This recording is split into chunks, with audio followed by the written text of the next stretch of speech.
I don't even know, man. I don't know. I don't know. Mauricio Sulaiman says a lot of things and don't do a lot of things. I don't know, you know. I have no idea what to say. It makes me angry, and it's frustrating that he's saying one thing, then he's doing another thing.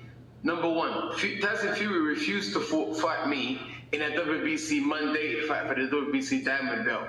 Secondly, they took my mandatory away and gave Tyson Fury the mandatory position to fight Atta Wallin, who is a million ranked in the world. It's a joke. Why can't he come back and fight?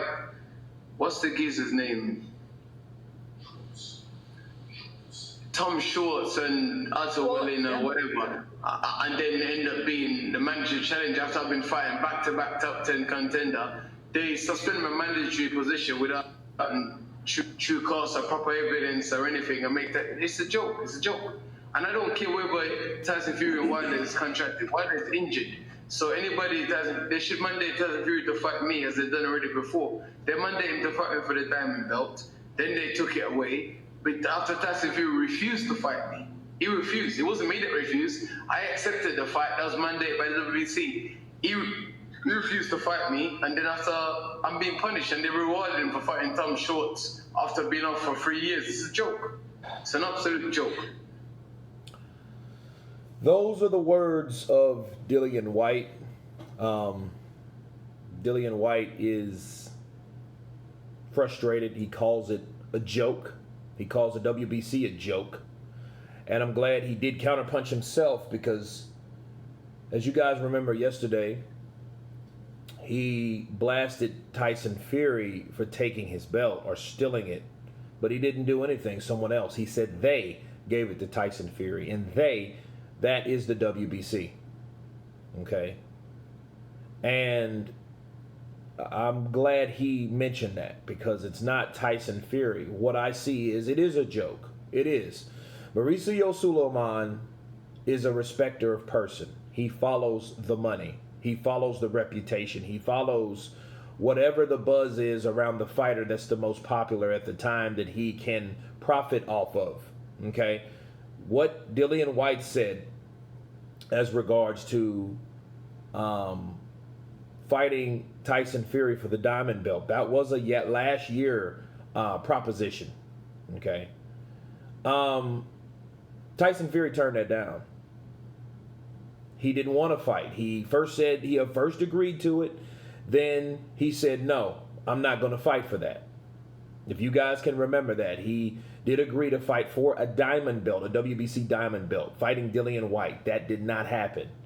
Okay, and I think that was Mauricio Sulaiman's way of half-ass correcting what he did to Dillian Whyte, because he gave Dillian Whyte's opportunity to another man in another some type of negotiation he made with Dominique Brazil. Okay, and Dominique beat someone, and I forget who that person was, and he was awarded the mandatory, for that reason, whatever or why ever that reason happened or why, that's what they agreed upon. So he made a deal with Dominique Brazil, and Dominique Brazil indeed fought Deontay Wilder. But there's more than that with Fury, okay? Back to Mauricio Sulaiman. Tyson Fury agreed to fight Deontay Wilder last year. At the beginning of the year, do you remember before Tyson Fury signed with ESPN, he was already, he had a deal in place to fight Deontay Wilder for 50-50, if you guys can remember that. He shitted all on Wilder with that deal. But not only Wilder, he shitted on the WBC. Let me explain. The WBC had Tyson Fury as the mandated challenger. Okay, because he fought to a draw. And the WBC ordered Tyson Fury to fight Deontay Wilder. Right? And remember, they kept the deadline was reached. Then they moved the deadline. Then that deadline came. They moved it again indefinitely. And Tyson Fury signed with ESPN. Right? And then Tyson Fury said, you know what? I don't care about that. I don't care about an order from the WBC. I'm my own man. I have my own contract. You know where to go, Mauricio. That's what happened. Deontay got all mad and, said he was a coward and he's scared and all that. Remember that? This happened last year, people. Over a year ago, the beginning of last year, when all this took place, okay? And Tyson Fury, then they went back to renegotiate with Tyson Fury. Instead of what they would have probably done with Dillian Whyte, if he would have done something like that, they would have probably kicked him out of the rankings. But did they kick Tyson Fury out of the rankings? No. They gave him an opportunity to fight Dillian Whyte for the WBC Diamond belt. Okay? He didn't do that. In turn, he didn't want to fight Oscar Rivas. Who fought Oscar Rivas? Dillian Whyte. They got Dillian Whyte to do everything that Tyson Fury didn't want to do except fight Deontay Wilder, which Dillian Whyte wanted to do because Wilder was the WBC heavyweight reigning champion. But it's too much of a coincidence how Deontay Wilder was never forced to fight Dillian Whyte. And each and every time they tried to make a fight with Tyson Fury and Dillian Whyte, they obliged that. Okay?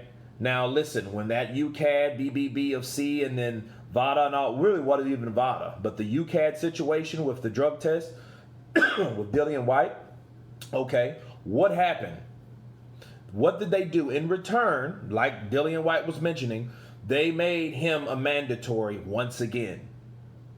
Now, I've never seen anyone ordered from a sanctioning body to do something which he refused to do. And then they agreed to give him for him to fight for WBC Diamond belt.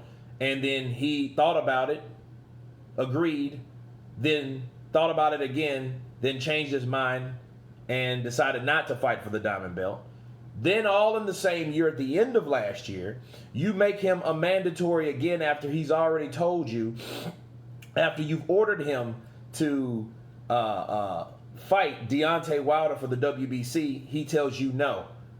It's just like, how many leniencies do you have to have from a man in order for you to understand that Mauricio is crooked, Tyson Fury can do what he wants, now Tyson Fury can do what he wants again. That's why I told you guys as of yesterday, it does not matter if Tyson Fury beats Deontay Wilder, he's not going to fight Dillian Whyte.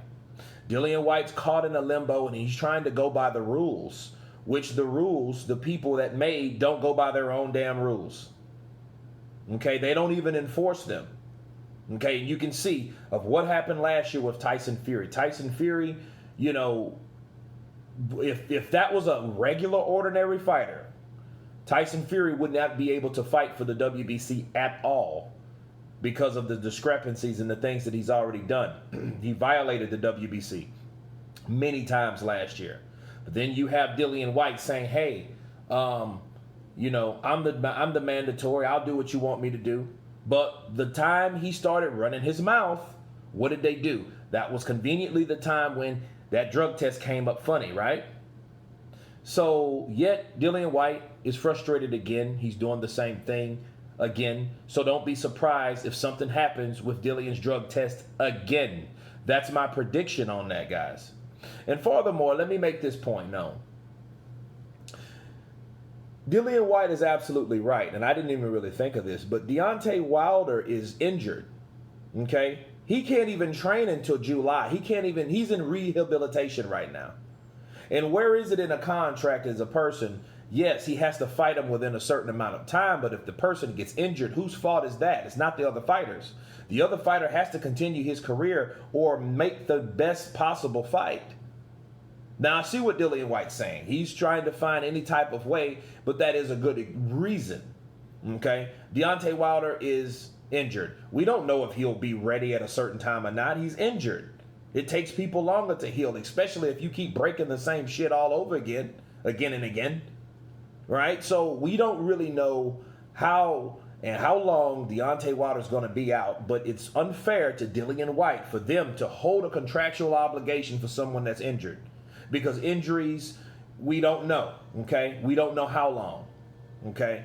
We don't know how long it's going to take him to heal. We don't know how long he's going to get back in the ring to train, because he has to be fully healed before he starts training, okay? I mean, if he's smart, if he's going into the biggest fight of his career, the biggest fight that he made his biggest fight of his career, right?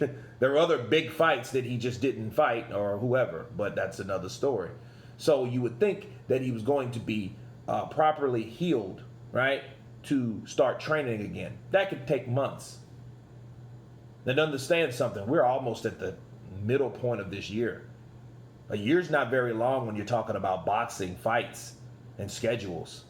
You know, especially when training. It takes him, I don't know, 6 to 8 weeks to train, but he has to wait to July. Whose fault is that, though? Again, that's not Dillian Whyte's fault. And Dillian Whyte's right. If Mauricio Sulaiman gave a shit about Dillian Whyte, he would make Dillian Whyte fight, or make Tyson Fury fight Dillian Whyte. But again, how many times have he made Tyson Fury do anything and Tyson Fury actually done it? I can tell you. 0. None. Tyson Fury does what he wants to do. Tyson Fury, you know, you think he was hurt about the 3 belts he had that he got from Klitschko? Do you think he cares about Mauricio? But Mauricio is not going to enforce anything. We already see that. But I will tell you this. It's not really, and it's sad to say, it is sad to say, this is the sport that I love, that I hate so much, but it's sad to say, if Dillian Whyte keeps popping off and saying that, hey, the WBC's a joke, expect the expected. Expect exactly what happened last year. His next opponent, he fights, he wins, he beats Povetkin, and then guess what? Something strange will happen with a drug test, and then he'll be back where he is. Something will come up. It might not be a drug test, but something will happen with Dillian Whyte that stops or deters or changes his date of February of 2021 to fight the mandatory. Watch and see, people. But anyway, that's my counterpunch on that. You guys tell me what you think. Of course, please subscribe. And you guys been counterpunching. Peace.